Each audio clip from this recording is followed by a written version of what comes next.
Hello everyone, welcome back to Lucky Loaders 15. In this video you've tuned into another one of our big race previews, where in this particular video we'll be focusing on the Bet365 Gold Cup at Sandown tomorrow, the feature race on Jumps finale day at Sandown. Always a very good competitive handicap, and in this video we'll be going through some of the trends of the winners in recent years, and I'll be giving you my top 3 selections for this year's renewal, and hopefully we can find the winner of this year's race. So without further ado, if you're familiar with these videos, I always think the best place to start with is looking at the trends of the last 10 winners of the race, and you'll see on the screen now the winners from 2009 to 2018, the last 10 renewals, and you'll see at the bottom the average column for the different aspects of the winner. You'll see the age, the average rating in the handicap, the average weight, and also as well where they were in the betting with the SP.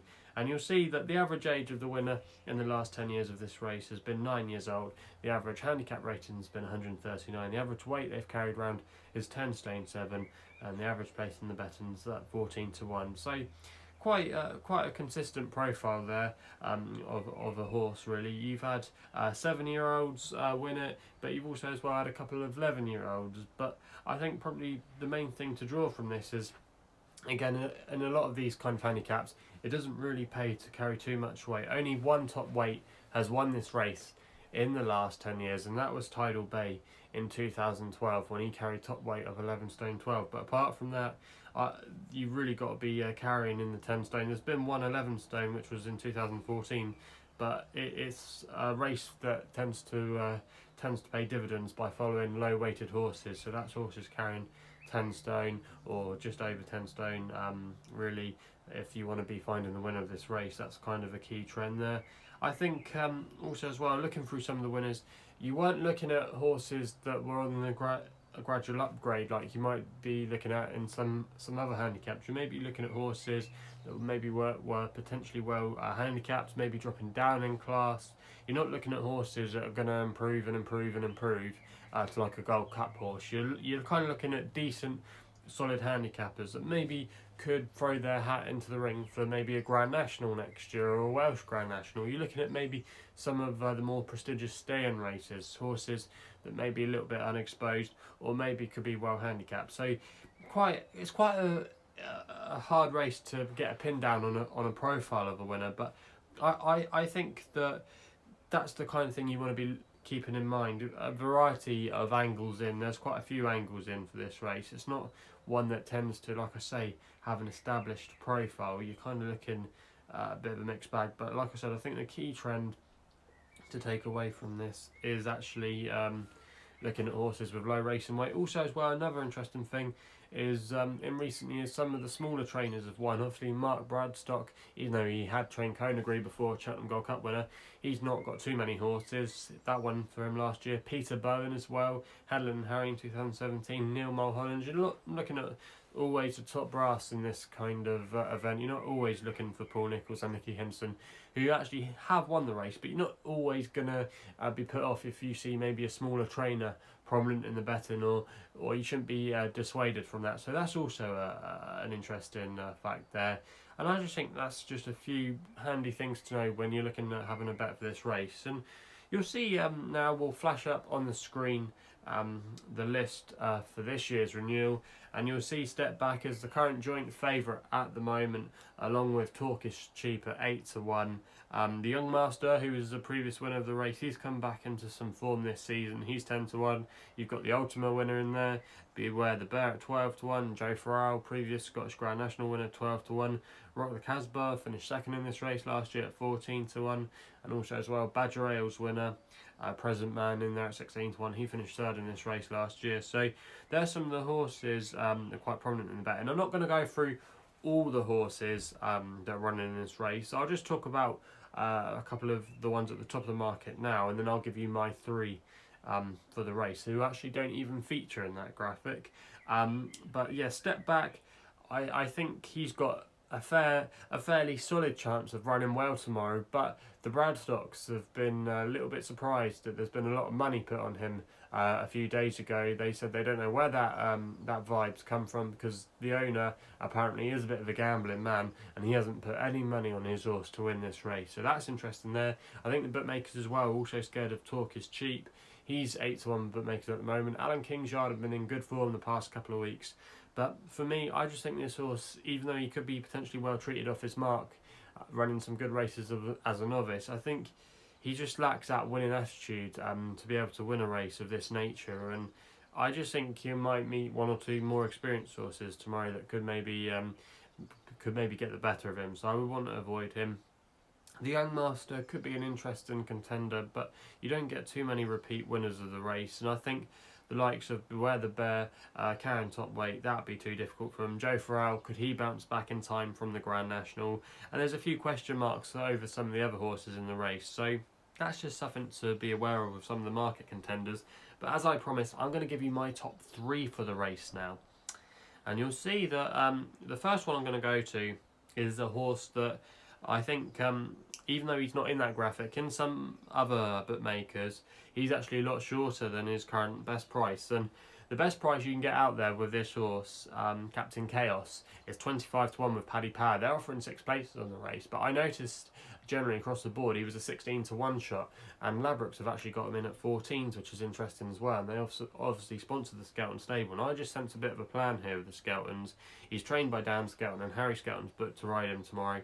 Now this horse has run in some good races this year. He's finished 6th in the Kim Muir at the Cheltenham Festival, but his standout piece of form is his second in the Roland Mayrick chase at Wetherby around the Christmas period, where he finished 2nd in that race. And the form has worked out so well. He bumped into Lakeview Lad that day, who went on to finish 3rd in the Ultima. You had the 3rd place horse that day, Taken Risk, win twice, and obviously he won the Scottish Grand National a couple of weeks ago. Also in there, you've got Wakanda that won the Peter Marsh chase. He finished in 4th place on his next start, or he won the Peter Marsh chase on his next start at Haydock. So the form that race worked out well. And also as well, Cross Park is in there as well. He went on to win the Ida chase. He finished in 5th place that day. He went on to win the Ida chase at Newcastle. He ran a good race in the Betfred Classic chase at Warwick, and he finished 3rd in the Scottish Grand National the other week. So his form credentials have really been boosted with that particular run, and that could just suggest that he's been lightly treated recently. He only ran once since that race, and he could be primed up. And off a mark of 135, the Skeltons have been delivering horses in their handicaps recently. Obviously, Chittabello won for him at the Cheltenham Festival. Also as well, they had a decent winner. They had a 1-2 in a handicap at Aintree at the festival there a couple of weeks ago as well. So they're obviously known for doing a bit of a plot with their handicappers. And Captain Chaos, maybe the only question is, will he stay just over the extra couple of furlongs? I think he will, because he has been running in stamina tests. He carries a nice low racing weight as well.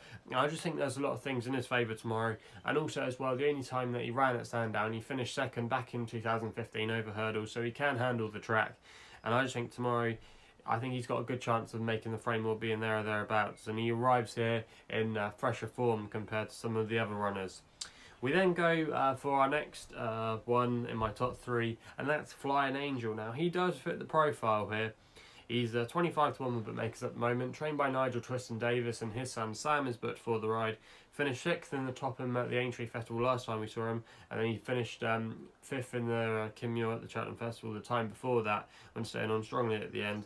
Now, he's actually rated £4 below his opening mark of the season. He's now down to a mark of 141, and this former Grade 1 winner, who actually won at Aintree in his Grade 1 a couple of years ago, is now probably potentially well handicapped. And he's been running in some solid races this year. He finished 2nd at Ascot. He's running some decent handicaps. He's actually won at the track as well. He won here a couple of years ago. And I think even though he is quite exposed, he's now down to a good mark for him. And he's been running in a lot more tougher races than this race. And tomorrow, in a big field, he might have a good chance. He's won at the course before. Also as well, I think the better ground might suit him as well. And I just think he's got a good chance tomorrow of going fairly well. He's got the average age as well, pretty much. He's 8 years old. I know it's 9, the average age, but he's got a lot of things. He's going to be carrying the right weight. He's near enough the average mark and he's near enough the average age. And I just think now, like I said, he was a classy horse, just dropped down the weight slightly without not running too badly. I think the handicap's given him a chance now, and I think he can maybe take advantage of his mark tomorrow. So I think he's definitely got to be in my top three. The other one that caught my eye as well as running a good race could be Ballydine at 20 to 1. He's carrying the nice low racing weight of 10 stone 5, trained by Charlie Longston and James Burns, but for the ride. Pulled up in the Midlands National last time on heavy ground, but you can excuse him there. He had 2 good runs prior to that when he finished third at Haydock in the Peter Marsh chase, and also as well he finished second behind Carol's Desiree, who went on to boost that form by winning at Newbury again a couple of starts after that race. So his form has been consistently solid this season. He's won at the track last year. He won last year at Sandown, so he knows how to do the job at the course. And I think on better ground tomorrow, he's definitely got a chance. And he's still unexposed as a stayer. He fits the bill perfectly as well. He's off pretty much the average mark. He's carrying the near enough to the average weight, and he's the average age. And he's with a capable trainer who knows how to do the job. And I just thought Ballydine tomorrow at a price with multiple places going around, he could be could run well. But I just think some of the top of the market, you could definitely take him on, and I wouldn't be at all surprised if at least one of those 3 outsiders came very close to winning the race. If I had to go for my number 1 pick, it probably would be Captain Chaos. I think that standout bit of form at Weatherby is a really good piece of form in the context of this race. I think my second choice would be Ballydine, and I think my third choice would be Flying Angel. They're my top 3 picks for the race, and hopefully I've given you a few clues, and hopefully the winner as well of the race. So if you haven't done so already, please hit the subscribe button for more tips and big race previews here on my YouTube channel at LuckyLoads15. You can also follow me on Twitter as well. My handle is at LuckyLoads15, so all my work that I do, so go and follow me on there if you haven't done so already. And that's all I've got to say, so please gamble responsibly. Hopefully we found the winner of the Bet365 Gold Cup at Sandown tomorrow, and we'll be seeing you soon.